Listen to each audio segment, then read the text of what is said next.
ဟိုတော့ရွာတွေမှာကိုကုန်းနဲ့ကာလာသားကောင်းနဲ့ရောက်ရှိတယ်တောင်ပိုင်းကာလာသားကောင်းကရွှေပန်းနဲ့မြောက်ပိုင်းကာလာသားကောင်းကချက်ကြီးတယ်မတည့်ဘူးရွာလေးကဘယ်လောက်ရှိတာမဟုတ်ဘူးအိမ်ကြီးမှ200လောက်ရှိတယ်တောင်ပိုင်းကာလာသားကောင်းရွှေပန်းနဲ့မြောက်ပိုင်းကာလာသားကောင်းချက်ကြီးမတည့်တော့ကာလာသားကာလာသမီးလေးတွေခမရလဲမတည့်ရရှာဘူးဘာမပေါင်းနဲ့ဟိုဘက်ရွာမှာပွဲရှိတယ်နဲ့နင်တို့သွားကြည့်လက်သိကြည့်ဆိုတော့မသွားရကြဘူးခလေးတွေရတယ်ဒီဘက်ကလည်းဟိုဘက်ကအလှမှာဆိုင်းပါတယ်ကလေးတွေပြောတာပေါ့မင်းကလေးတွေလည်းဝတ်စားပြီးသွားမယ်ပေါ့သွားဘူးချက်ကြီးရတယ်ချိန်နေဟောသူတို့နှစ်ယောက်မတည့်တာနဲ့ကလေးတွေရင်မတည့်ဘူးကလေးတွေရင်မတည့်တော့မိဘချင်းလဲတောင်ပိုင်းမြောက်ပိုင်းအကူလူမရှိတော့မတည့်တော့ဘူးကြောက်ဆက်သိကောင်းတာပဲဒါကဘယ်သူကစိတ်ဆင်းရဲတော့ဆိုဆရာတော်ဖျားများတောင်ပိုင်းဆရာတော်နဲ့မြောက်ပိုင်းဆရာတော်ရဲ့စိတ်မကောင်းဘူးဟဲ့ရွှေပန်းလာခဲ့မင်းကငါပိုင်းရကောင်းဘုရားဆရာတော်ရဲ့ဟဲ့ချက်ကြီးလာခဲ့ညှိပေးတယ်ညှိလို့မရဘယ်နဲ့ဖြစ်တယ်မသိဘူးတော့ဘာလို့ကြတော့ဆရာတော်နှစ်ပါးလည်းမတည့်တော့ကျွန်တော်တို့မျိုးပါလို့ချူးစမ်းနေတယ်အဲ့တော့ခက်တော့ခက်သားပဲမတည့်ဘူးတခါတော့ပုဂ္ဂိုလ်ကတကြီးသေးရောတကြီးကသေးတော့ချက်ကြီးကလူလေအမေတကြီးသေးပြီဗျတကြီးသေးဘာဖြစ်တော့ပတ်စံ9000လောက်ပေးစမ်းပါအမလေး9000ငါသားရင်9000ဆို2000ပြန်အင်းဆောက်လို့ရတယ်ရှင်းတော့ဟုတ်တယ်ဘာလို့ဖို့လုံးသားရင်ပေးစမ်းပါဒါအကွက်ပဲတကြီးသေးတော့ကျုပ်ကမြို့တက်ပြီးမြို့ပိုင်လက်ထိုးတိုင်းခင်ဗျဖြစ်တယ်ဗျ9000လောက်ဆိုခင်ဗျတင်းသေးကျုပ်တကြီးဖြစ်တယ်ဟုတ်ကဲ့လားကွယ်9000ကြီးကပြန်ရမှာလားဩတကြီးက4နှစ်စားပါတယ်အမေဟဲ့လားအေးရောမရသိတော့စိတ်မချဘူးပတ်စံလေးကလေးရေးပြီးပေးလွယ်ကလေးတွေကောင်းချင်းတို့နှစ်ထုပ်ထက်ခဏကလည်းမပါဘူးတော်သားပစိုးကလည်းအစုံနဲ့သပင်ကလည်းမညဘူးဘုတ်လိုက်နဲ့မြို့သွားလိုက်တာနေတော့လာပြောက်တော့ညဥကတဲ့မိုးလင်းကနေတော့သွားတော့မိုးလင်းကနေ9နာရီမထိုးခင်ရောက်သွားတကြီးကဥပမြို့ပိုင်ကဥပဖေတဲ့ဂျန်နယ်ဖတ်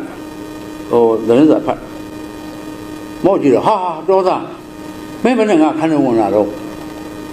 စားပါဗျာမြို့ပိုင်ခင်ဗျမဟောစားမှန်းနဲ့အမဘာမောစားမှန်းနဲ့တော့မင်းရုံးမဖွင့်သေးဘူးကောင်တော့ခဏမပါနဲ့အောင်မပိုင်စိုးပိုင်နဲ့မင်းကတိုးလှုပ်ရှားမှာမြို့ပိုင်ကြီးကအများလူတာနဲ့လူသိတော့မှာဘာလူသိတော့မှာလို့အများနဲ့ကျုပ်နဲ့သူငယ်သားတို့ကအတူတူပါဗျတခုံနဲ့ထိုင်နေကြည်စားမောင်မျက်နှာလေမင်းနဲ့ငါနဲ့ဘယ်တော့မှသူငယ်သားတူမနေဘူးမောင်ဟာအတော်နေပြီအဲ့ထက်ပတ်စံ9000တော့လို့ချုပ်ရောဘာလို့တာမြို့ပိုင်ကြီးလာကြတော့လားဗျရေးကြည့်တော့9000ဟာ9000တော့အေး9000မြို့ပိုင်ယူလိုက်တော့အေးဒါကြောင့်မင်းမျက်နှာငါမှတ်မိတယ်အောင်းမိပါတယ်9000ပေးလိုက်တော့မှတ်မိတယ်ဆရာဦးကိုလေးဟောတယ်ပဲဝန်ထမ်းများသူကလည်းဒီမှာမစားရလို့မရဘူးတခါတော်သားတဲ့အမှုနိုင်တော့အဲကောင်တော်သားမင်းနိုင်သွားပြီမို့လားနိုင်သွားပြီပေးခဲ့5ချက်ဟာပြီးလို့စီကြီးရတယ်ဘယ်5ချက်ရှိမှာတော့ခင်ဗျတော်သားဟာ5ချက်ရှိလိမ့်မယ်ဟဲ့5ချက်မရှိတစ်ချက်တော့ပေးခဲ့ကွာတစ်ချက်မရှိပါဘူးမျိုးပါကြီးဟာပြီးလို့စီကြီးကဘယ်တစ်ချက်ရှိမှာတော့တစ်ချက်မရှိစကြောလျှော့ကြစမ်းကွာမစားရလို့တော့မရဘူးပတ်စံမရစကြောတော့လျှော့ခိုင်းတာအခုလည်းအဲ့လိုပဲပတ်စံလည်း9000ရအောင်မင်းဘာဖြစ်ချင်တာလဲပြောတကြီးဖြစ်ချင်တယ်ရက်သေးပြီဗျရပါမောင်ဝါ9000ဆိုဖြစ်ပါတော့နဲ့စတိအောက်ချကြောင်ပြောင်းနဲ့ရိုက်တာပဲယနေ့မှစားပြီးကိုကုန်းရွာနဲ့လက်လက်လေးရှိသောတကြီးနေရာအတွက်မောင်ချက်ကြီးအားခံထားလိုက်သည်ပုံဘဖေမြို့ပိုင်ကြီးမလို့နဲ့ခင်ဗျတစ်စိတ်လုံးအဝိုင်းဆိုတာပါရတယ်ပြောတယ်ရဲအောင်9000ပေးတော့မြို့ပိုင်တောင်ငေါ့လို့ရအေးပါမောင်ဝါဒိန်းဆိုရိုက်ပြီးဒါကြို့ကဖြစ်ပြီလားတကြီးဖြစ်ပြီဘောကွာလေးတော့ခောက်အိတ်ချက်ကျွာမှာတရားလေးကကျိုးနေတယ်လမ်းလေးတွေကမငြိမ်မညာဖြစ်နေတယ်အိမ်လေးတွေကလည်းစုပ်နေတယ်ဖြစ်ချင်တိုင်းဖြစ်ပြက်ချင်တိုင်းပြက်တဲ့ရွာလေးငါတကြီးဖြစ်ကြုံတော့ငါအစွန်းစာလေးပြပြီးငါရွာအတွက်ကောင်းကျိုးလုပ်လိုက်အောင်မစင်စားဘူးစာရွက်လည်းရရောရွှေပန်းမင်းတော့နာပြီးမှတ်တော့ဟဲ့ကောင်ရွှေပန်းစချဖို့ရန်သူကိုချဖို့စဉ်းစားပြီးရွာရောက်တော့အဲ့လိုပဲဖះစောင်းတန်းကမောင်းတစ်လုံးဝယ်ပြီးအိမ်ကမကြီးပင်ကိုင်းပြချိတ်မောင်းဖို့ကင်ထားတကြီးအာနာတော့ငါမပြောတတ်ဘူးမောင်းအာနာအရင်စစ်ကြည့်လိုက်ဦး တစ်ချက်ထုလိုက်တော့မောင်းတန်ကြတော့အကုန်ပြီးလာကြတဲ့တိန်တယောက်မလာလို့မရအောင်ဟာဝိုင်းနေပြီးတော့သိသဘောကျသွားပြီတကြီးချက်ကြီးโอเคပဲဟဲ့ဒီထဲရွှေပန်းပါလားဟဲ့ရပါတယ်ကွာလာခဲ့ရှိကိုရန်သူနှိမ့်ဆက်ရတော့မယ်ရွှေပန်းကရှေ့ရောက်လာမတ်တဲ့ဆန်းဟဲ့ကောင်မတ်တဲ့ရတာပေါ့ကြောင်မြောင်အောင်ကြိုက်ဆန်းဟဲ့ကြိုက်မင်းဟောဒီငါရွာသူရွာသားတွေရှေ့ပဲငါမေးပါအောင်မယ်လူမှာချက်နဲ့ရွှေပန်းနဲ့ဘယ်သူအပေါ်ရလဲကွာရွှေပန်းကစန့်ကြည့်တယ်ချက်ကအပေါ်ရပါဟာမင်းသဘောပေါက်ရင်ပြီးတော့ချက်ကြီးကရွှေပန်းပေါ်မှာအမြဲရှိတယ်မှတ်တော့ဟဲ့ကောင်အန်ကြတာပဲဘာမှလည်းမဆိုင်ဘူးလေးနှစ်လုံးလုံးခါကုန်းအောင်ဒုက္ခရောက်တာပဲရွှေပန်းလေးနှစ်ပြည့်တဲ့နေ့ရွှေပန်းကမနဲ့နှစ်ချက်ထိုးချအမေခမရဟောကောင်9000နဲ့တကြီးဖြစ်သွားကျုပ်ကကြားပြီးပြီကျုပ်6000ပေးစားမေးမြို့ပိုင်ကတော့ဥပပေမဟုတ်တော့ပြောင်းသွားပြီမေးမရသေးတော့ချက်ချင်းထုတ်ပေးတာပဲနှစ်ချက်ထိုးချသွားလို့ကောင်းချင်းတို့လေးနဲ့ထုံးနေဟိုကြတော့မိုးနေရောက်သွားတာပဲမြို့ပိုင်ကြီးကဥစ္စာမတူဖြစ်သွားပြီဥပပေမရှိတော့ဘူးလေပြောင်းသွားဘိုင်မြို့ပိုင်ကြီးကျုပ်ရှေ့ရှေ့ဝေးဝေးမပြောချင်ဘူးနည်းနည်းမိုးနေရင်နောက်ကကောင်ကငွေ8000လောက်နဲ့လိုက်လာမယ်သဘောဆိုသူသိတယ်ကျုပ်တကြီးဖြစ်ချင်တယ်ဗျာရော့ဟာ6000တောင်းလားဟာ6000ဆိုဂျကားတစ်စင်းရရှေ့ရယူဘာမှပြောမနေမြန်လို့နောက်ကကောင်ချက်ကြည့်လိုက်လာမှာဆိုလည်းလည်းစနေရိုက်ပေးတယ်ရင်းမစားပြီးပုဂ္ဂိုလ်ကုန်းရွာတွင်လက်လက်လေးရှိသောတကြီးနေရာအတွက်မောင်ရွှေပန်းအားခံထားလိုက်သည်ပုံစမတူမျိုးပိုင်ကြီးဟာဒါဆိုတုံးရိုက်ပေးလိုက်တော့တွေးကြရောပေါ်ချက်ကြီးဟာငါလှည့်လာပြီဟာ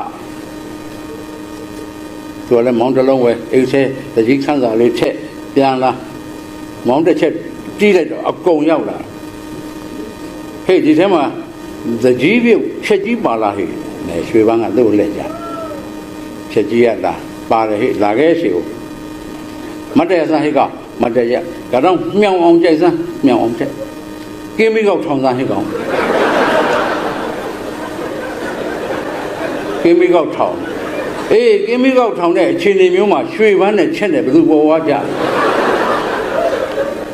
ဟိုကင်းပြီးတော့ထောင်ရဲ့ကြီးနဲ့ပြောရတာကင်းပြီးတော့ထောင်ထိုင်းတော့ရွှေပန်းကအပေါ်ကြပါတယ်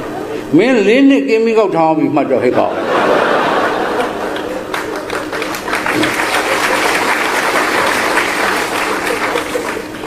အဲ့ဒီရွှေပန်းနဲ့ချက်ကြီးကင်းပြီးတော့ထောင်လိုက်မတ်တရလိုက်ပစိုးကြောင်မြောင်အောင်ကြိုက်လိုက်တယောက်စင်းတော့ချက်ကြီးတက်လာချက်ကြီးစင်းတော့9000ပေးပြီးရွှေပန်းတက်လာရွှေပန်းပြုတ်ခါနေဟိုက1000ပေးပြီးတက်လာအောင်မလေးကျွန်တော်တို့တိုင်းပြည်လဲရွှေပန်းနဲ့ချက်ကြီးတစ်လက်စီတက်တာ250ကျော်သွားတယ်အခုတော့ချက်ကြီးလဲသွားတော့ရွှေပန်းနဲ့သွားတော့ရှင်းရှင်းလေးမင်းကိုပြောမယ်သွားတော့ဖြစ်သွားပြီအဲ့တော့ကျွန်တော်တို့တင်ကျင်တဲ့တကြီးလဲတင်ပြစ်သွားပြီမလီကန်သိကောင်းတာပဲနော်ကျွန်တော်တင်ကျင်တဲ့တကြီးများမတင်ပြရင်နောက်ထပ်ကြာအောင်မှာဟာဘယ်လောက်ကြာမှာတော့4သိန်းချီကဘာတသိန်းထပ်ကြာအောင်အခုကသိကံကောင်းတာပဲဒါကြောင့်ကျွန်တော်တို့လူမျိုးကဖခင်မှာဆုတောင်းတယ်မလိုက်ဘူးအားလုံးပဲနော်ဆုတောင်းတယ်နိဗ္ဗာန်ဆုမပါဘူးကြောကျိုးကျွန်တော်ပြန်စဉ်းစားကြည့်ကြောကျိုးလေးမှပါတယ်ဘုရားရှင်ကိုကြောတဲ့အခါဩဃာသအခွင့်ပြုတော်မူပါဘုရားအခွင့်ပြုတော်မူပါဘုရားခွင့်ပြုတော်မူပါဘုရားသုံးခါခွင့်တောင်းတယ်ဘုရားရှင်မှာကြောကတော့မဟာပုညကာမဝါစရပဏမကုသိုလ်ကံစေရနာတို့ကြောင့်အဘယ်လေးပါးကသုံးပါးရပြည့်၈ပါးယန္တုမျိုး၅ပါးဝိပတ္တိတရား၄ပါးပြဿနာတရား၅ပါးတို့မှအခါခါသိင်ကင်းလို့ငြိမ့်သည်ဖြစ်၍နိဗ္ဗာန်မပါဘူးတော့ရတ္တလူနဲ့နိဗ္ဗာန်ရောက်ပြရစီမပါဘူးတော့အပေလေးပါးကတ်၃ပါးရပ်ပြည့်၈ပါးယန္တုမျိုး၅ပါးဝိပတ္တိတရား၄ပါးပြဿနာတရား၅ပါးတို့မှအခါခါသိင်ကင်းလို့ပြရစီယန္တုမျိုး၅ပါးရေဒုက္ခမိဒုက္ခမင်းဒုက္ခခိုးသူဒုက္ခမချစ်မနှစ်သောသူနဲ့နေရခြင်းဒုက္ခကဝေးပြရစီရင်းနဲ့မိကဖေးဖယ်ထားလိုက်ရာဇတောဝမင်းဘေးကလည်းလွတ်ချင်တယ်ရာဇတောဝအဲ့ဒီတောဝမီးဘေးကလွတ်ချင်တယ်ဥဒကတောဝရေဘေးကလွတ်ချင်တယ် ရာဇတော်ဝါမင်းစိုးမင်းညံနဲ့မကြုံကြမှုတော့ဘုရားရှိခိုးတဲ့ထဲရှိခိုးလေးရှိတယ်အဲ့ကြတဲ့သခိုးနဲ့လည်းမတွေ့ချင်ဘူးလေအဲ့ဒီရှင်မင်းကသခိုးဖြစ်နေပို့ဆိုး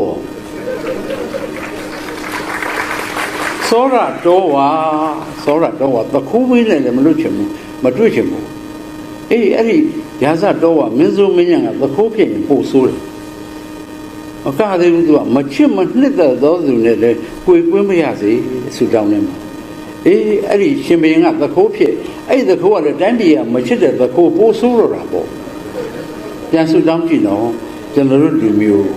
ရေဘေးလည်းကျုံရမိဘေးလည်းကျုံရမင်းဘေးကလည်းမလွတ်တိုင်းပြည်မှာတရားဥပဒေစိုးမိုးမှုဆိုတာလည်းမရှိခိုးဆိုးလူရနေတဲ့ဘေးလည်းကျုံရမချစ်မနှစ်သက်ပါဘူးဆိုတဲ့တွေ့ကပ်နေရတဲ့လူတွေနဲ့လည်းကျုံရရင်မကောင်းတော့ဒါကြောင့်ကျွန်တော်ဘုရားရှိခိုးဟာအိုးရှိကလူကြီးသူမှများတဲပြီးအမျှော်မြင်ကြည့်ပါလား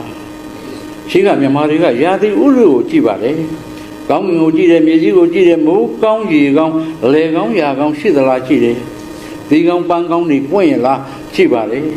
လောကပူဇလားလောကအေးသလားမြစ်တွေချောင်းတွေကရေရှင်မှန်စီးရလားမြောက်တွေမှန်သလားတောင်တွေကပြည့်ရလားစင်းနေကြရလားပန်းတွေပွင့်ကြရလားငှက်တွေကအတန်သားရလားပွင့်တဲ့ပန်းတွေကမှုရလားသေးတဲ့အသေးတွေကဖွံ့ဖြိုးရလားရှိကလူကြီးတွေကလောကကိုကြည့်ပြီးရှင်ဘုရင်ရဲ့သီလနဲ့တိုင်ကြလို့ရှိပါတယ်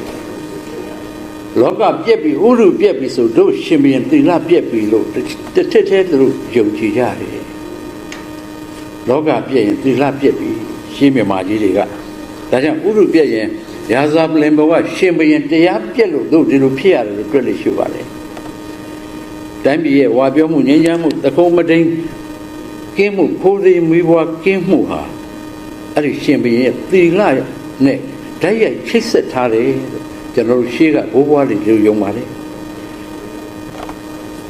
ရှင်ဘုရင်များမကောင်းရင်သူတို့မှာ indicator ရှိတယ်ညွှန်ကိန်းရှိတယ်ရှင်ဘုရင်မကောင်းတော့ဘူးဆိုရင်တိုင်းပြည်မှာကောက်ပဲသိနှံဆွန့်ရှားလာတယ်စားရမယ်တောက်ရမယ်လူစင်းရဲတွေများလာတယ်တခိုးတမြသဘုံတန်ကန်တွေပေါ်လာတယ်မိုးလင်းတာနဲ့တိုင်းသူပြည်သားတွေကြက်ရက်တယ်လို့ကျင်းရက်ပြီးရှာစားရတဲ့လူတွေများလာတယ်တိုင်းနိုင်ငံကုန်သလင်းကမတင့်တယ်ဘူးရှင်ဘုရင်ကလည်းကြက်တည်မရှိတော့ဘူးတရားစရက်ဒီမှာလူမစီတော့ဘူးယရနာသုံးပါးမှာဘယ်သူစိတ်မညှို့နိုင်တော့ဘူးယဟန်ရောင်လူရောင်တွေပေါ်လာတယ်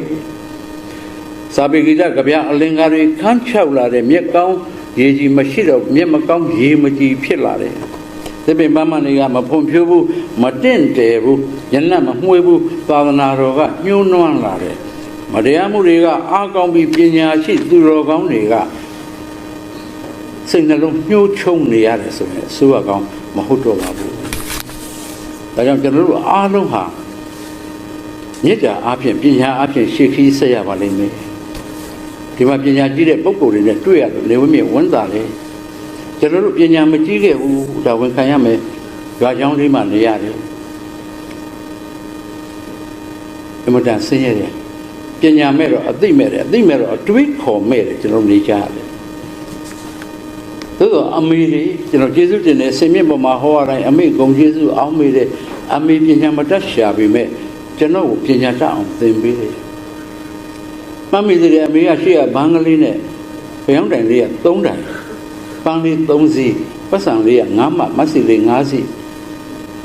အင်ကြီးကနုံးလို့ထမင်းကနုံးလို့နေဝင်းမြအခုတည်းမှတ်မိပါတယ်ကျွန်တော်ကနောက်ကအင်ကြီးပြဲလေးနဲ့ဘောင်းမိမပါဘာမှမပါလို့မစိုးနဲ့လားမချင်းနဲ့ကျောင်းဆရာကြီးတော့လေးစားပါရဲ့ဒါပေမဲ့ယူနီဖောင်းကလည်းဒီငေါက်တောက်ရှိတော့အမေနောက်ကမျက်ရည်နဲ့လိုက်ရတယ်အမေသားကျောင်းမနေချင်ဘူးအမေတောင်းမယ်မိခဲ့ဆိုတော့အဲ့ကလေးကတရေရေပဲအမေကမရဘူးငါသားကျောင်းမနေလို့တော့မရဘူးတငယ်ချင်းတွေကစဘာ3000နဲ့စိတ်ကျောင်းကနွားကျောင်းကဟာအုပ်ကူတွေပေါ်မှာထိုင်ပြီးဒီကောင်လေးကောင်းကောင်းတည်တည်ကိုစားနဲ့နေဖတ်စားနေတာမြင်တော့အိုးကျောင်းတဲ့ဆိုင်ဒီတက်ကကပိုကောင်းမှာလားပေါ့စဘာ3000အမေမမဲ့ဘူးအဲ့ဒီစဘာ3000ကစားရင်ကုန်တယ်သားပညာကမကုန်ဘူးအမေစာမတက်ပေမဲ့အမေနောက်လိုက်ခဲ့တယ်အဲ့ဒီနေ့သိတရိရတာပဲကျွန်တော်ကျောင်းကြီးကတခါကျွန်တော်ပြောသလိုပါပဲမျိုးသားကောင်းဆောင်ကြီးဘုရားအောင်ဆန်းနဲ့ရန်နာကျောင်းမျိုးသားကျောင်းမှာနေခဲ့တော့ ဆရာကြီးကစိတ်ကအမတန်ကြီးတယ်ကျွန်တော်အမေကအကြောင်းအဲ့တော့အမေကဖဏကလေးချွတ်ကျွန်တော်လည်းကတော့အမေကလည်းကတော့ပြီးပြီပြန်တော့ဒေါ်သိမ့်ပြန်တော့တဲ့ပြီးပြီနေဦးဒီပတ်စံငါမကဘာလို့တာလဲဩဆရာကြီးရဲ့အိမ်တွင်းမမဟာဂီရီတော့ကိုမကိုရတာပေါ့ဆရာကြီးရဲ့ဆရာကြီးလည်းကျောင်းတွင်းမဟာဂီရီပဲငါမတော့ယူပါဆရာကြီးရဲ့ကျွန်မကိုမမရှိလို့ပါဆရာကြီးကပြုံးပြန်သွားဒေါ်သိမ့်ပြန်သွားဒါပေမဲ့ဆရာကြီးကတစ်ခုစစ်တယ်အဲ့တော့သိပ္ပံနေကြကျောင်းအပ်လက်ခံတာပါအခုလိုမဟုတ်ဘူးဒီဘက်ကလက်ကြော်ပြီးဒီလက်ရွက်ထိမှရတယ်ဘယ်သူထွင်သွားလဲမသိဘူးကျွန်တော်မမေ့ဘူးမမေ့တော့ဆရာကြီးနဲ့မင်းအမေနဲ့စကားပြောနေတော့အကိုလေးကမှားလိုက်တယ်နောက်ကကင်သွားတယ်နောက်ကကောင်းပြီးခေါင်းအတင်းထိုးသွင်းသွားတယ်ဒီလက်ရွက်တော့မလွတ်နဲ့တော့မင်းဒီချိန်မှာစက်တွေပဲနာပါစေထိုးသွင်းပြီးတော့ကင်ထားတယ်ဟုတ်တယ်အမေနဲ့ကျောင်းကြီးနဲ့ပြောလို့ကျွန်တော်ဇွတ်ကင်ထားတော့ဆရာကြီးတစ်ချက်လှည့်ကြည့်မင်းရတယ်တဲ့ဟာအန်ကြတော့စကြောင်းတက်တဲ့ဆရာကြီးစလိန်တာပဲဆရာကြီးလည်းခံသွားတယ်သူကသူကိုကြောင့်စံတငယ်ချင်းကတတ်မေးတယ်ကျွန်တော် child psychology ပေါ့ကြီးမှသိတာပါဒီကလေးကနှုတ်သက်သလားနှုတ်ကဆွန့်သလားနှာခမ်းထွက်တာ hesitate ဖြစ်သလားဒီကလေးကို child psychology အရာစစ်တယ်သူကတောင်းလေးဟုတ်ကဲ့ဆရာကြီးမင်းနာမည်ပြောအမေကပြောမလို့တော့ခမင်းပြောတယ်ကလေးဖြစ်တယ်ကျွန်တော်နားထောင်ပြန်ကျွန်တော်နားထောင်ပြန်ပြောဆရာကြီးကျွန်တော်မွေးတော့ကချက်ကလေးဆိုတော့ချက်စုခေါ်တယ်ဆရာကြီးကျွန်တော်အမေကြီးကပေါက်ချွန်းခေါ်ပြီးအဖေကဒိုးလုံးတယ်ဆရာကြီးကအဲ့တော့အမေကဒိုးလုံးမကောင်းမဟုတ်တော့ငါခွေးလို့ပါလို့ဆိုအင်းကြီးချင်းကကြားမအောင်ကြောက်ခဲမဲ့တော့ဟဲ့ကတော်မင်းကသွလုံးအားကြီးနာမည်9မျိုးဖြစ်တယ်တမျိုးလည်းပြောတယ်ငါကြောင်းစင်းသွေးရမှာဟုတ်ကဲ့ပါဆရာကြီးကျွန်တော်အကိုကကြော်ဆန်းဆရာကြီးဒါဆိုမင်းကြော်သန်းလားမဟုတ်ဆရာကြီးလက်ဖေဘာဆိုင်နေမင်းမဆိုင်နိုင်ပါလို့ပြောနေတာတော့မင်းမွေးစင်းတဲ့နာမည်ပြောနေတာမွေးစင်းတဲ့နာမည်တော့ဆရာကြီးမှတ်မိတယ်ဆရာကြီးပေါ့စီဆရာကြီးအေးပေါ့မောင်ပေါ့စီပြီးရောပေါ့ဘာဒီမိတ်လျှောက်ပြောနေမဟုတ်ဆရာကြီးမွေးစင်းပြောက်လို့ပြန်လျှောက်တော့ဖိုးဆံဖြစ်သွားဆရာတော်ဟဲ့ကောင်တော်မင်းနာမည်20ကျော်နေတော်သိဟုတ်ကဲ့ဆရာကြီးဒီကောင်ဘယ်သူလဲခမရသားနာမည်အမေပြီးတော့အမေခေါင်းပုတ်တယ်ကျမလည်းခလေး10ယောက်ဆိုဒီကောင်ဘယ်ကောင်မှမသိဘူးမဟုတ်တဲ့နေရာကျလေတယ်ကျွန်တော်တို့ကအားကျင်တဲ့နေရာကျအားရတော့ဒါပေမဲ့အမေကသားကိုပညာတတ်စေတယ်အမေပါမှကြောင်းတက်တယ်နော်ကျွန်တော်တို့အမေပါမှကြောင်းတက်တယ်အမေလှမ်းမြင်နေရမှကျွန်တော်စာရေးတယ်တဲ့အမေကပြောပြအမေကတခါလေတနေ့ကုန်ပဲရနိုင်မလဲအသားလေးဒီဘက်နေပေါ်လိုက်ကျွန်တော်ငိုတာချော့လို့မရဘူးအဲ့တော့ဆရာကြီးကဆရာမတယောက်ပြီးပြောတော့ဒေါ်ကြီးဒီဘက်နေတိုးခိုင်းတယ်တိုးခိုင်းတယ်အမေရုပ်ခနဲ့တွေ့ကျွန်တော်ရေးတာပဲတဲ့မပြောပါကြီးအမေလှမ်းကြည့်လိုက်တွေ့တယ်ရေးတာပဲပျောက်သွားရင်ကျွန်တော်ငိုတာပဲတဲ့တလကြတယ်တဲ့ဇွဲခတ်လိုက်တော့နောက်တော့အမေပါစာတက်တယ်ဆရာကြီးကပြောတယ်ဒီကောင်အမေပါပေါ်စာသင်ပေးစမ်းနေဝင်းမြပထမရန်အမေပထမရန်နေဝင်းမြဒုတိယရန်အမေဒုတိယရန်အမလီအဲ့ဒါတော့အမေကကျွန်တော်ကျေးဇူးရှိတယ်ဗျအမေလည်းစာတက်တကယ်တော့အမေကိုမေးကြည့်တယ်အမေကုသိုလ်ကောင်းမှုလုပ်ရင်နောင်ဘဝကျဘာဖြစ်လဲအမေကုသိုလ်ကောင်းမှုလုပ်တဲ့လူတွေဟာနောင်ဘဝလူဖြစ်တာပေါ့သားရဲ့သာသနာတော်ကြီးနဲ့ကျုံရတာပေါ့နတ်ဖြစ်တာပေါ့ဘာလို့လဲကုသိုလ်ကောင်းမှုမလုပ်ဘူးမေစိုးမဲ့တိမဲ့မိုက်မဲ့သူများပေါ်ညစ်ပတ်မဲ့မေဘာဖြစ်တယ်အိုးအဲ့လိုဆိုရင်ငရဲကြည့်တာပေါ့သားရဲ့ငရဲမှာကြောင်းရှိတာမေအမေကကောင်းပုတ်တယ်ငရဲတော့ကြောင်းရှိတယ်ကြားဘူးတော့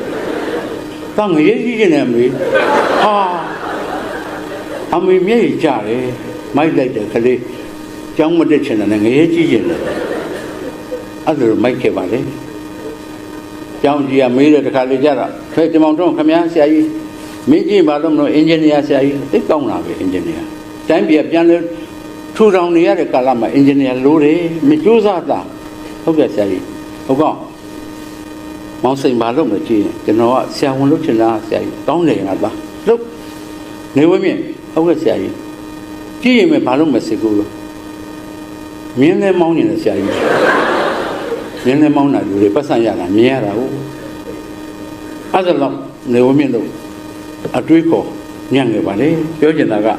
ကျောင်းမနေချင်တာမကောင်းဘူးပညာမတတ်တာမကောင်းဘူးဘဝမှာရည်မှန်းချက်မရှိတာမကောင်းဘူးပညာကိုတန်ဖိုးမထားတာမကောင်းဘူးဆိုတာသိတဲ့အချိန်မှာအမေမရှိရှာတော့ဘူးကျွန်တော်တို့အမေကိုရည်မှန်းပြီးတော့အမေကုန်ကျေးဇူးတွေကြီးလိုက်တာသို့တော်လည်းမပြည့်စုံတဲ့ဘဝရှိဘူးဆန်တဲ့ဘဝနေပါတဲ့ဘဝသိငယ်တဲ့ဘဝပင်ပန်းဆင်းရဲတဲ့ဘဝတွေနဲ့အမေရောသားရောဖြတ်သန်းခဲ့ရတယ်ပညာမရှိတဲ့ဂျာအမေကပညာတတ်ပါစေတော့လို့သင်ပေးခဲ့တယ်ပြောချင်တာပါလေအမေတို့တောင်ပညာအရေးကြီးမှန်းသိတယ်တခါလေသင်ပေးတယ်အမေကကိုယ်စကားပြီးနားကြ3နှစ်သား4နှစ်သားရှိသေးတယ်အေးသားရဲ့ဘေဟိတာတော်တိကာဝတော်မေကတာတော်တိယောဇနာဒါနတာတော်သကာမဝါစရောသီလတာတော်အကနေထောဘာဝနာတာတော်နေဘူးတော်မေတ္တာတာတော်အနန္တောအေးဘေဟိဆိုတာဘုန်းကြီးကျောင်းကြီးတွေမှာသာစီးတွေတွေ့တာကြီးတွေလေတွေ့တယ်မေအေးကြီးမောင်းတွေထိုးပြီးနောက်ဆုံးသင်္ကန်းကိုလက်ပြီးရိုက်တော့အုံးဆိုသာကြားတယ်မလားကြားတယ်မေအေးအဲ့ဒါပါဠိလိုဘေဟိလို့ခေါ်တဲ့အဲ့ဒီဘေဟိဆိုတဲ့စီကြီးလိုက်တဲ့အတန်တိကာဟုတော်3ကာဟုကကြားတယ်မေဃတတော်မိုးချင်းတံများတိယောဇနံ3ယူဇနာကကြားတယ်တာရဲ့ဒါနရဲ့တတော်တတ္တအတန်ကနတ်ပြည်6ထက်ကကြားတယ်သီလရဲ့တတော်တတ္တအတန်ကဗြဟ္မဘုံ20ကကြားတယ်ဘာဝနာတတော်နိဗ္ဗုတောတဲ့ဘာဝနာရဲ့တတော်တတ္တအတန်ကနိဗ္ဗာန်ကကြားရတယ်သူတဲ့တကူကြည့်တာရှိသေးတယ်အိုးကြီးကြားတာတာရဲ့ဟုတ်လားမေအေးမေတ္တာတတော်တော့အနန္တောမေတ္တာရဲ့တတော်တတ္တအတန်ကအနန္တစัจ java လာကကြားတယ်အနန္တစัจ java လာဆိုအမေဘာတော့ကဘာအပြင်ဘက်ကကြားတယ်ပြောတာပဲကွယ်တို့ဟာလေမေတ္တာနဲ့နေခဲ့တဲ့လူမျိုးသားရဲ့မေတ္တာဝစီကံရှိရတယ်မေတ္တာမနောကံရှိရတယ်မေတ္တာကာယကံရှိရတယ်လက်နဲ့လွတ်တော်လည်းမေတ္တာပါပါစေစိတ်ကတွေးတော်လည်းမေတ္တာပါပါစေနှုတ်ကပြောတော်လည်းမေတ္တာပါပါစေကွအဲ့ဒါ national identity အမျိုးသားဇာတိဥပဒေလက္ခဏာဗမာလို့ပြောရင်မေတ္တာလူမျိုးပဲလို့ခန်းခန်းနာနာဒီလိုမပြောတတ်ပြင်မဲ့ကျွန်တော်နားလေတယ်။အော်တို့လူဖွဲ့စည်းဟာမေတ္တာလူဖွဲ့စည်းပါပဲလားလို့ကျွန်တော်နားလေသွားခဲ့တယ်။လင်္ကာရ၄ပါးရှိတယ်ဝဆနာလင်္ကာရရွတ်တယ်ဖတ်တယ်ဆိုတာလေကျွန်တော်တို့သောတာလင်္ကာရတစ်ဖက်သားနားချမ်းသာအောင်ပြောတာလေကျွန်တော်တို့သတ္တလင်္ကာရသရစိကံပုတ်ဖြတ်ပိုက်ဖြတ်နဲ့ပြောနိုင်တာလေကျွန်တော်တို့အထာလင်္ကာရအ내ကိုတန်းစာဆင်ပြီးဘုန်းတော်ခင်ခင်တူပြောသလိုပြောနိုင်တာလေကျွန်တော်တို့မျိုးဒါကြောင့်ဝဆနာလင်္ကာရသောတာလင်္ကာရသတ္တလင်္ကာရအထာလင်္ကာရနဲ့အလင်္ကာရ၄မျိုးရှိတော်လဲကျွန်တော်တို့မြန်မာစာပေ6ခန်းသွားမှာကိုတော့ဖြင့်ကျွန်တော်တို့စိုးရိမ်ပါတယ်ဒါကြောင့်ဒါလည်းတာဝန်သိကြီးပါတယ်ကျွန်တော်တို့အားလုံးအမေနဲ့ကျွန်တော်ရွာမှာနေခဲ့တယ်ပြန်သတိရတယ်စောစောပြောလို့ပဲပစိုးမရှိဘူးဘောင်းမမရှိဘူး7နှစ်သား7နှစ်သားအကုန်ဒီလိုပဲနေရတယ်ရှက်သလားရှက်ရင်ပစိုးရှာမရှိဘူးအင်းကြီးဟာပြဲကြီးပဲကျဲစည်းနှလုံးပါတဲ့ကောင်တစ်ထေးသားပဲရွာမှာအမေကလေကနုကမှာဗျာကြီးတပြားတန်နဲ့ဖောက်ကျိုးလေးနဲ့ခြီလည်းပဲခြီပေးတယ်အမေအဲ့ဒါဘာကောင်းတာလဲခြီမန်းခွင်းလို့ခေါ်တဲ့သားရဲ့ဘာကောင်းတယ်လဲတော့မသိဘူးသူများတက်လို့မင်းတက်ပေးတာပဲကျွန်တော်တို့ဒီလိုခြီရတယ်အိမ်ဘောငှက်ဆိုးဖြတ်ထိုးသွားတယ်ကြီးကလည်းညဆက်လိုက်တစ်ချက်အမေကသားလေးတစ်ယောက်ကြားထဲဝင်ဖက်ထားတယ်အမေတုံနေတာကျွန်တော်တို့လက်ထိခံစားရတယ်ပွားဟဲ့နင်းတာနင်ခံပွားဟဲ့နင်းတာနင်ခံနဲ့ငှက်ဆုံးထိုးသွားရင်နင်းတာနင်ခံဆိုတာမင်းអော်တဲ့အတွက်အဲ့ဒါမင်းမဲ့ခံတော့ငါသားလေး2ယောက်လည်းမပတ်သက်စေနဲ့လို့ပြောနေတာနင်းတာနင်ခံတာပြောတော့ငှက်က2မိုင်လောက်ရောက်သွားပြီအမေကြောက်တယ်နော်ငှက်တောင်အိမ်ဘောကခီးကနေអော်သွားရင်ကြောက်တယ်ကျွန်တော်တို့အကြောက်တရားတွေနဲ့နေရတယ်။လက်ဖေးတစ်ခွက်ကောင်းကောင်းတောက်လို့မရဘူးနော်တစ်ခွက်ဓမ္မမတောက်နိုင်ဘူးကျွန်တော်တို့အခုဘယ်နှတော့ရတယ်ကျွန်တော်တို့ကမတော့ဘူးရွာမှာဥပဒေပြဋ္ဌာန်းထားတဲ့အတိုင်းပဲလက်ဖေးဆိုဒီမှာလူမမာအတွက်သာဖြစ်၍အခြားမိသူနဲ့မှမပတ်သက်စေရမတော့ဘူးအမေတို့ကလည်းမတော့ဘူး အဲ့လက်ဖိတ်တစ်ခွက်တောက်ချင်တော့ဘာလို့ရတော့နေဝင်းမြင့်တို့ငငယ်ဖះမှာဆွတ်တောင်းရတယ်ရှင်ဖះတပည့်တော့ပြင်းထန်စွာဖျားပြရစေဖះကျတော့ဖះကတနာတဲ့လူကကိုလေးပူလာတော့သိဝန်းတာပဲဖျားတာဝန်းတာကျွန်တော်တို့ရှိတာအမေကလက်ဖို့စမ်းကြည့်တယ်ကိုပူလာလောက်နေတော့လက်ဖိတ်နဲ့အဝေးကြီးပါငါလိုက်ဟာတော့ခါကရုံကြီးဖြစ်လာတော့အမေချမ်းနေအမေချမ်းဆောင်ချုံပေါ့သားရဲ့ဟာမရဘူးဘယ်အောင်ကရမ်းပြောလာပြီဆိုမှအမေကလှည့်ကြည့်တယ်အေးကြိုင်လေးနဲ့လက်ဖိတ်သွားဝင်လာကျွန်တော်ကလည်းနောက်ပါပြီနည်းနည်းလေးကိုပူလာနဲ့ကြောင်ကရမ်းစပြောတာဘူးပြန်လာတော့အမေကလည်းခွတ်တဲ့လူမမာသားလူမမာမတိုက်သေးဘူးသူကလည်းတောက်ချင်လာပြီသူလည်းမဖျားတော့မတော့ပါဘူးဒါမှန်းစမ်းဆိုတော့ကျတော့ဝဲကျိုးသွားကျွန်တော်ငယ်ငယ်အဲ့ဒီအမေမှန်းစမ်းဆိုသိကြောက်တာပဲတော့ဝဲကုန်တာပဲကုန်ဝကျန်လာလိမနဲ့တကြိုက်နေလေတကြိုက်ညတကြိုက်သွားတာတခါတည်းတောက်လို့မရဘူးလို့မရဘူးဘာစေးကမှမရှိဘူး disposable syringe တခါသုံးno nothing ကျွန်တော်တို့စီမှာဘယ်ရှိလိမ့်မလဲချောင်းနဲ့ရှိတယ်ဆရာမရင်ဝီးလေးပြုတ်ထားတာအဲ့ဒီမှာကျွတ်ကကြီးပဲဒီကလေးရေးပြစ်လောက်ရှိတယ်ကျွတ်အဲ့ဒီအကလည်းဟုတ်လို့ကျင့်တလောကလုံးမြင်ရတယ်ဟာနန္ဒုန်ဤပညာတွေဘာတွေမရှိဘူးကြီးပဲအဲ့ဒီတချောင်းသေးသောအဲ့နဲ့တချောင်းသေးသောကျွတ်နဲ့ပြုတ်ထားတာ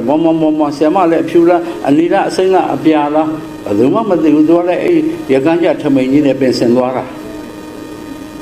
လူနာလာပြီဆိုတော့ဇက်ဆိုလန့်လို့တဲ့ကြတယ်ပေါ့ပဲမဟုတ်ဆရာမကျွန်တော်ယောဂပြောင်းမပြောင်းနဲ့တဲ့ဆရာဝန်မမရှိတော့သူကဆရာဝန်မဟုတ်ဆရာမကျွန်တော်ဘိုက်ကတဲ့အဲ့ကြမှာကြီးကျုပ်ကိုနှုတ်အောင်ကအာကြီးကိုနှုတ်ကြလိနဲ့လှဲ့အဲ့ပေါ်မှာဖျားတဲ့လူနာအဲ့အတန်ကြားလာတဲ့ယောဂ50သာပြောက်နေဒီအကြီးဝင်တော့မယ်ဘယ်နဲ့စမလင်းနဲ့ညက်ပြုတ်နဲ့လှုပ်ပြီးဆိုဒီဘက်လှည့်လိုက်ပြီးဆိုယောဂအဝတ်သားတောင်ပြန်တော်တော်ကံကောင်းမှတစ်ချက်သေးဝင်တယ်ပြုတ်မဝင်ဘူးခုံထွက်တယ်နောက်တစ်ချက်ရင်ပတ်နဲ့ပါဖိဘောက်ဆိုဝင်သွားမှအောင်မလေးခြေတော့တစ်ဖက်လမ်းကျစ်စိတ်ကျစ်တယ်သလားမှားတယ်အဲ့ဒီတော့မကောင်းလေးဟုတ်ကဲ့ဆရာမပြန်မင်းမေပြောရင်သွေးကြထုတ်ထိုးခိုင်းဟုတ်ကဲ့ပါဆရာမအစိုးဝဲမသွားနဲ့ level လေးဟုတ်လို့ကင်သွားအဲ့လိုကင်ပြန်ရတာအမေကစီးဝေးတဲ့မှန်ကြည့်ဘာလဲတော့အမေဆရာမပြောတယ်ဒေါက်တာမကျွန်တော်ကဒေါက်တာမပဲခေါ်ကြဒေါက်တာမပြောရင်သွေးကြထုတ်ထိုးတယ်ပြန်စမ်းအကတင်ပါမှာတန်းတိုင်းပါလာဟာပြုတ်ဆွဲဖြုတ်ပြီးရင်ပြေးပေးရတယ်မပေးလို့မရဘူးတရားကနောက်တစ်ယောက်ကစောင့်တယ်တရွာလုံးမှာတစ်ချောင်းရှိတာလေဝင်းမြင့်တို့ပြောရင်ရည်စရာပြောတယ်မထင်နဲ့ဒါဖြစ်မင်းတို့ဘယ်လိုပြောက်တော့မလေးလွယ်လေးရဲ့ဆုတဲ့ကင်းကြိုက်တယ်ရင်ကျက်တယ်အင်ပြင်ထားတယ်သူ့စေးတဲ့သူအင်ပြင်ထားရင်အမေပလက်လားချက်ပေါ်စားပုံပြလိုက်ပြောက်တာကင်းကြိုက်တယ်အိမ်မှာတော့မရှိဘူးအမေလိုက်ငှားတယ်မလိုက်ငှားတော့ကြီးပလာငှားတာကြီးပလာလေးနဲ့တန်ကြောင်းနဲ့ခောက်တော့ကင်းကြိုက်တာတက်တာလေရင်ကျက်တယ်မရှိစီနဲ့ဖြစ်နေလွယ်လေးလက်သမားအိမ်သွားလွှတ်တဆုပ်သွားယူပြီးပြုတ်တိုက်လိုက်တာပဲဒီဝင်းမြင့်နဲ့လွှတ်စားပုံပေါက်နေတာပေါ့ကျွန်တော်တို့ဘဝတွေကအဲ့လိုနေရတယ်အခုတော့မဟုတ်တော့ဘူး global commodities ဖြစ်သွားပြီအကုန်လုံးကကမ္ဘာလုံးဆိုင်ရာအမှတ်တစိတ်တွေဖြစ်သွားပြီclothing democracy တဲ့ဝစားစီရင်ချင်း democracy ရကြပြီ brand conscious ဘယ်တစ်စိတ်ဝှချင်တယ်လဲရကြပြီကျွန်တော်တို့ကမရှိခဲ့ပါဘူးအဒီရတဲ့ကျွန်တော်တို့အကြောက်တရားနဲ့ကြီးရတယ်ပြောချင်တာပါလဲတဖြည်းဖြည်းနဲ့ကျွန်တော်တို့ကြောက်ရင်းကနေရာရှင်မြောက်မောင်းခံရတဲ့ဘဝရာရှင်ကသူ့ရာလေးတဲ့သူရိုးသားလှုပ်ရှားနေတာမြောက်ကလာပြီးမောင်းထုတ်တော့မြောက်ကရာပိုင်ပြီးရာရှင်ကအပြင်ဘက်ငုတ်တုတ်ထိုင်နေရတဲ့အခြေအနေတွေရောက်ပြီးရာရှင်မြောက်မောင်းအိမ်ရှင်ကိုဧထောင်းကြားတွေကနွားကြောင်မြေခွေးတွေကတရဖူဆောင်တခိုးနဲ့ဓမြတွေပေါင်းဘိုးဘွားအမွေရသမျှနဲ့ရောင်းတရားဝရခိုင်ကချင်လက်ပရောင်းလညာမှုသားခေတ်ကားမပြောင်းမြမမြေပုံခါတချမ်းဆောင် မောင်နေဦးရဲ့ကြပြာလိုပါပဲကျွန်တော်ဟောပြောခြင်းတနိုင်7မိနစ်ရှိပါပြီကျွန်တော်နောက်ထပ်7မိနစ်လောက်တိခတ်မှာကျွန်တော်ပညာအကြောင်းလေးပြောပြီးဒီကုန်းချုပ်ပါလေပညာကမေတ္တာလိုပဲအရေးကြီးတယ်စင်ကာပူနိုင်ငံကချစ်သောစာပေများလို့သူများကိုသိတာပေါ့ဘဝဆိုတာမသိကြဘူးဆိုတာကျွန်တော်သိသားပဲမေတ္တာဘဝဟာပြုပြင်စီရင်ခါတဲ့သဘာဝရှိတဲ့သိသားပဲသင်္ခါရသိပါလေဘဝဟာခန္ဓာ၅ပါးရဲ့ဝင်တို့ဝင်ဖို့သိသားပဲဒါမှသီလပြီးတဲ့ဆရာတော်ပြန်ကြွသွားရင်ဒါလည်းမေ့သွားကြတာပဲကျွန်တော်တို့ဟာဒီဘဝတဏှာထဲမှာနေရင်ကမင်းစုံမင်းရဲ့လက်အောက်မှာနေရင်ကကျွန်တော်ဘဝတွေမလုံခြုံတဲ့ဘဝတွေပညာမကြီးနိုင်တဲ့ဘဝတွေတဝူတူမေတ္တာနဲ့မသိစီမဆောင်ရှောက်နိုင်တဲ့ဘဝတွေဒါတွေကိုတော့ကျွန်တော်တို့ဒီခါပြက်သားသားကြီးမေတ္တာအားဖြင့်ပညာအားဖြင့်ပညာနိုင်ငံတော်မေတ္တာနိုင်ငံတော်ပြန်လဲထူထောင်မဲ့အချိန်ရောက်ပါပြီပညာကအရေးကြီးတယ်မေတ္တာကအရေးကြီးတယ်လို့ပြောရင်ပညာကတော့ဟိုမှာပေါ့ကျွန်တော်ကျွန်သုံးကဖြစ်ခဲ့တယ်သုံးကစစ်ရှုံးခဲ့တယ်ဘာကြီးတော့မင်းလက်ထက်ကျွန်တော်တို့အင်္ဂလိပ်နဲ့စစ်ဖြစ်တယ်ကျွန်တော်တို့ရှုံးတယ်ဗကာမင်းလက်ထက်မရဗုဒ္ဓခေတ်ကျွန်တော်တို့အင်္ဂလိပ်နဲ့ပဲဒုတိယအချိန်စစ်ဖြစ်တယ်ကျွန်တော်တို့ပဲရှုံးတယ်1948ခုပဇောင်မုံလလက်ထက်တော်ကလေးလို့ခေါ်တဲ့ကျွန်တော်တို့ရဲ့မန္တလေးသေဘောမင်းလက်ထက်အင်္ဂလိပ်နဲ့ပဲစစ်ဖြစ်တယ်ကျွန်တော်တို့ပဲရှုံးတယ်ကျွန်တော်တို့ပဲရှုံးကျွန်တော်တို့အဲ့တော့တိုင်းတစ်ပါးရဲ့ကျွန်လုံးဖြစ်သွားပြီအဲ့ဒီတုန်းကတော့ကောဝင်သင်္ဘောစိတ်ကိုအင်္ဂလိပ်စစ်သင်္ဘောတွေလာကစစ်သား1000ကဖြစ်မိလက်နဲ့တင်တဲ့နန်းတော်ဝိုင်းအရှင်နှစ်ပါးကိုအသာလေးကောဝင်စိတ်ကနေခေါ်သွားသူတို့ရဲ့သင်္ဘောပေါ်တင်ဒီကျွန်လုတ်တဲ့စနစ်ကျွန်ပြုတ်တဲ့စနစ်ခင်မမီတော့ပါဘူးအားလုံးသိတဲ့အတိုင်းအခုတော့ soft dominance မတိမတာသိမ့်မွေ့ကျွန်ပြုတ်တဲ့နှွမ်းမိုးတဲ့ခေတ်ရောက်လာပြီကျွန်တော်တို့ကပညာလိမ်ပါနေတဲ့၍သူများကစီမံခန့်ခွဲတာခံရမှာပဲ soft dominance soft invasion မတိမတာကျူးကျော်လာပြီဖြစ်လာပြီကျွန်တော်တို့ကမရှိဘူးဒီနိုင်လေးမရှိဘူးဟောဒီမိုက်ခရိုဖုန်းမလုံနိုင်ဘူးဟောဒီမိုက်ခရိုဖုန်းမလုံနိုင်ဒီနိုင်မလုံနိုင်ဘူးဆိုရင်ဒီမလုံနိုင်ခြင်းကြားမှာဒီစီမံခန့်ခွဲမှုမတတ်တဲ့၍ကျွန်တော်တို့ကြုံဖြစ်နေဦးမှာပဲသူစီကလာမှာပဲဘန်ကာအစုပ်တွေ TV အစုပ်တွေ electronic ပစ္စည်း parts တွေအစုပ်တွေလာမှာကျွန်တော်တို့ကပြီးရတော့ကြောက်တံပရမများတွေကျွန်းသက်တွေတမလန်းတွေဗရောက်တွေကြောက်စိမ့်တွေပေးနေရပြီကိုကမတန်တဆနဲ့ကိုစီရောက်လို့တလမကြသေးဘူးပြက်ပြီကျွန်တော်တို့အိမ်တော်မှာတရုတ်အမှိုက်ပုံဖြစ်နေပြီအကုန်ပြက်ဘယ်သူမှလည်းမပေးရဘူးအပြက်ပြီးမသိမ့်ထားဘူးအဲ့ဒီ soft dominance သိကြောက်စရာကောင်းတာပဲပညာကျွန်တော်တို့မကြီးသေး၍တော့မလွယ်ဘူးနော်ပညာကြီးရပါလိမ့်မယ်အားလုံးလည်းသိပြီးသားပါပဲအဲ့တော့ဗာလေဘုံတော့ငကျင်းတကောင်ကောက်ရတယ်ရေခွေးနဲ့ယုံကငကျင်းတကောင်ကောက်ရတော့ဘယ်လိုခွဲရမှမသိဘူးဘယ်လိုလုပ်ကြမလို့မပြောတာဘူးလေမင်းငါလည်းငကျင်းခွဲတဲ့နေ့ကငါကြောင်းမတက်ဘူးကွာတက်ဘူးရှင်သေးကလှမ်းကြည့်တယ်ဟာကောင်တကောင်ပြဿနာတက်နေရှင်သေးကလည်းပြဿနာတက်တာရှားနေတာသူက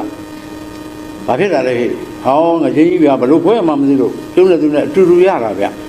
လွယ်လေးကွာမင်းတို့အဲ့ဒါပညာမရှိလို့တော့ဓမ္မသွားယူတော့အမီလေးရော့ယူတော့မြေခွေသွားတော့မင်းဒီမိဒါယူတော့ဒီဘက်ကခေါင်းဖြတ်တော့ရော့ယုံကလေးလစ်တော့ဟာဒီလေကောင်းဟာဝမ်းမြင်သားတော့ငါခွဲကငါယူရကွာတဲ့အဲ့ဒါအင်္ဂလိပ်လိုတော့ line share ပေါ့ရှင်သိဝေစုရှင်သိများအဲ့ဒီဝမ်းမြင်သားစောင့်တာကျွန်တော်တို့အားလုံးဝမ်းမြင်သားတွေပေးလိုက်ရပြီနော်ဒါကြောင့်ပညာကြည့်ဖို့လည်းလိုတယ်ဒါကြောင့်စောစောကပြောသလို don't forget your way back home လို့ပြောရင်တနိုင်ငံကကောင်းလို့ရသင်အနုရပညာတွေကလည်းကျွန်တော်နိုင်ငံကိုကျွန်တော်တို့သားသမီးတွေနဲ့အတူပါလာရပါလိမ့်မယ်ဆရာမတူလေးရှိတဲ့ဖို့ထောင်ပေါ်တာငါသားအမေတို့ကလေးတော့ လုတ်ချွေအောင်သားရဲ့အမေကလေးနေမကောင်းလို့အပြင်မထွက်နိုင်ဘူးမေအေးကပြောမကျိုးအမေနှစ်ချက်လောက်ပဲသွားပြီးချေရည်သွားတော့ပြန်လာတော့မေကဖျားနေအမေစမ်းမအောင်သားရဲ့စားနိုင်မှုခင်ဗျာကျုပ်ကမှသွားအောင်မှာပြက်တိုက်ပွဲရှိတယ်သွားအောင်မှာမေအေးအိုကြီးသက်80ကျော်ဘောတာရဲ့အဖေကဆုံးတာ10နှစ်နေ့တိုင်းအမေစီကအဆန်တောင်းငါသားရဲ့အမေတလှဲ့လုတ်ကျွေးပါအောင်သားရဲ့လုံနေနိုင်ဗျာခင်ဗျာကျုပ်ကငယ်ပါသေးတယ်ဟဲဒီကိုခန္ဓာကြီးနဲ့ငယ်သေးလားသားလုတ်ပေါင်းသားရဲ့အမေလေးအပေါ်ကပူအောက်ကပူသဲကပူခဏမရှိဘူးသူများခင်းကြိုခင်းကြဝင်သဲလေးတွေလက်နဲ့ရက်ခါနဲ့ရက်လိုက်မှပဲလုံးစီလေးကျစီထွက်လို့စီဘူးလေးထက်လို့စီတဝက်ရအောင်လေအမေအပူထဲမှာနေတဝက်နေရတယ်မင်းကြည့်ရသလားသားရဲ့မသနာဘူးလားအမေကိုပြန်လာတော့လေဒီမပြီးသေးဘူးချင်းလို့ထင်းစားလမ်းကတွေ့တယ်မြန်ကောက်မြေအိုးကလေးနဲ့ပြုတ်အေးအဲ့ဒီမြေအိုးကလေးနဲ့ပြုတ်တဲ့အဲ့ဒီပဲလုံးစီပြုတ်နေသူများလာပြီးတဲ့ထမင်းတစ်စလောင်းနှလုံးသုံးလို့စားပြီးအသက်ရှင်နေရတယ်ဆိုရင်မင်းကောင်းသေးရဲ့လားသားရဲ့သားလူမိုက်ကိုဆုံးမမထုကြီးတို့ရဆုံးမတော့မထုတူကဒီကောင်ကလည်းပြောမရဘူးရသမားဆိုတော့ခိုင်းပါဗျာခင်ဗျာတောက်ထားတော့ဘယ်သူရောက်မှမသိပေးအောင်နှစ်ချက်နှစ်ချက်တော့ထပ်ပေးရနေတိုင်းစီပါများတော့တရက်တော့ဗုဒ္ဓကဲအမေခင်ဗျာကျုပ်ဆုံးစမသိလို့ကျုပ်ကလည်းထားမလုပ်ချင်လို့ကလေးတော့ဆုံးစပြမယ်အမေအပါနေစမ်းမမေမဆူပါနဲ့မဆူတော့ဘာနဲ့စားမတော့ငါသားရဲ့ကဲခဏကျွန်တော်ကျွေးပါမယ်ပစိုးတူတော့ဝက်နောက်ပစိုးအဟောင်းတစ်ထည်ကောင်းမှုချုပ်ထွက်သွားတော့မအေးကမျက်ရည်ကျအိုးငါဆူလိုက်တော့လေကြည်စမ်းမြေချင်းများသွားတူးသလားသူများခိုင်းစရာများသွားလုပ်သလားမအေးဆိုတော့မျက်ရည်ကျမဟုတ်ဘူးမိနစ်20နိုင်ဝက်ပဲကြာတယ်ပစိုးကြုံလေးနဲ့ပြန်လာဟောငါသားဘယ်ပြန်လဲငါပြန်လာမလုပ်နဲ့ရော့ကြံရတဲ့အမွှေးနှုတ်ပေးထားတဲ့ချက်ပြစ်ပြီရော့ဟာချက်စမ်းမှာခမရကျုပ်အစွန်းစားသိပြီမဟုတ်လားချက်ဘယ်နည်းကျုပ်ခမရတွေ့လာနိုင်တမတ်တောင်မကြောက်ပါလားအေးငါသားအဲ့ဒါကြောင့်အားကိုးတာပေါ်ငါသားရဲ့ဘုံပေါ့ခမရကျုပ်အစွန်းစားမသိတယ်လို့ဘာလို့လုံလုံးလို့ပါချက်မေအေးတောင်ကမေရခုတ်ချက်သာမင်းရဲ့ဘိုက်ကအောင်စားညကြအိတ်ကြမိုးလင်းတော့လူကြီးဆိုတော့အမေကအရင်လို့တော့မှပေါ်တာထကန်ဟဲ့ကပေါ်တာဟဲ့ကဘာလို့မေအစိုးရှိတဲ့မေရတယ်ဗျာဘာအစိုးကြီးတော့ဟောဗျာဘာတော့တို့ရင်ကခါတိုင်းတွန်းနေကြညံကန်ကျက်တွန်းသာမကြောက်တော့ပေါ်တာပြုံးတယ်အော်အမေအမေအသက်80ကျော်ပြီတရားမရှိသေးပါလားအမေတွေ့တော့ကျုပ်ကရင်လေးသေးဗျာအမေရသမားရင်လေးတယ်ဆိုတော့မရတစ်ချက်ထကနေဘာလို့မင်းငါရင်လေးဟာအမေလောကမှာဘယ်ဟာမှမမြဲဘူးနော်မေအကုန်သင်္ခါရကြီးပဲမေပဲလုံးစီလည်းသင်္ခါရညံခံကျက်လည်းသင်္ခါရနော်မေဟုတ်ပါလေပဲလုံးစီလည်းသင်္ခါရညံခံကျက်လည်းသင်္ခါရကနေကျက်နေတော့ကောင်းပါရဲ့လေဗရောင်းကလည်းသင်္ခါရအေယာဝရီကလည်းသင်္ခါရတန်ဝင်မြစ်ကလည်းသင်္ခါရခါကားဘူရာစီကလည်းသင်္ခါရဖြစ်ရင်တော့မဖြစ်တော့ဘူးကျွန်တော်တို့အားလုံးပညာအားဖြင့်မေတ္တာအားဖြင့်ပြန်လည်တည်ဆောက်ရမယ်ဒီကာလကြီးမှာစောစောကအမျိုးသားခေါင်းဆောင်ကြီးဗိုလ်ချုပ်အောင်ဆန်း15နှစ်သားကရုံးစလောက်လေးနဲ့ထက်ရင်းနှောင်းမှာကြောင်းနေတော့ချီသေးတယ်နော်လေဘော်တဆောင်ကြီးတဲ့တင်းတိုးဝင်ခဲ့တဲ့ဗိုလ်ချုပ်အောင်ဆန်းတစ်ချင်းတစ်ပုတ်ကြားတယ်15နှစ်သားတစ်ချင်းကစောစောကပြောသလိုခွန်တရိုးကြီးတွေနဲ့ဘင်ဂျိုကြီးတွေနဲ့မယ်ရလင်ကြီးတွေနဲ့တခင်လူငယ်တွေကအင်ကြီးဆွတ်ဆွတ်ပြက်ပြက်နဲ့ဖဏမပါဘူးရန်ကြောင်မျိုးစုမျိုးသားတွေကအကုန်လုံးဝိုင်းပြီးနားထောင်နေကြတယ်ဒီသချင်းသိကောင်းတာပဲဘုရားအောင်ဆန်းကလည်းလူကြားတွေကနေကြည့်တယ်ကောင်းလိုက်တဲ့သချင်းသူ့ရင်ထဲရောက်သွားပြီအဲ့ဒါ national identity ပဲအဲ့ဒီအမျိုးသားဇာတိဥပဒေသဘောဟာရင်ထဲရောက်သွားပြီကျွန်တော်လည်းပညာသည်ရင်ထဲရောက်ရလိမ့်မယ်သချင်းကသိကောင်းတာပဲအပန်ဝါကြီးနဲ့တယောက်ကဆိုတယ်တကောင်းပိယသာဒုဗမာမာဂီမျိုးသာပမညိုကုန်တေးသာ မျိုးချနဲ့တိုင်းတစ်ပါးကိုသာထိုက်ခိုက်ခါအောင်ရဲ့တာတို့ဗမာစိမငင်အစစ်အဖြစ်ကြီးဖြစ်လျက်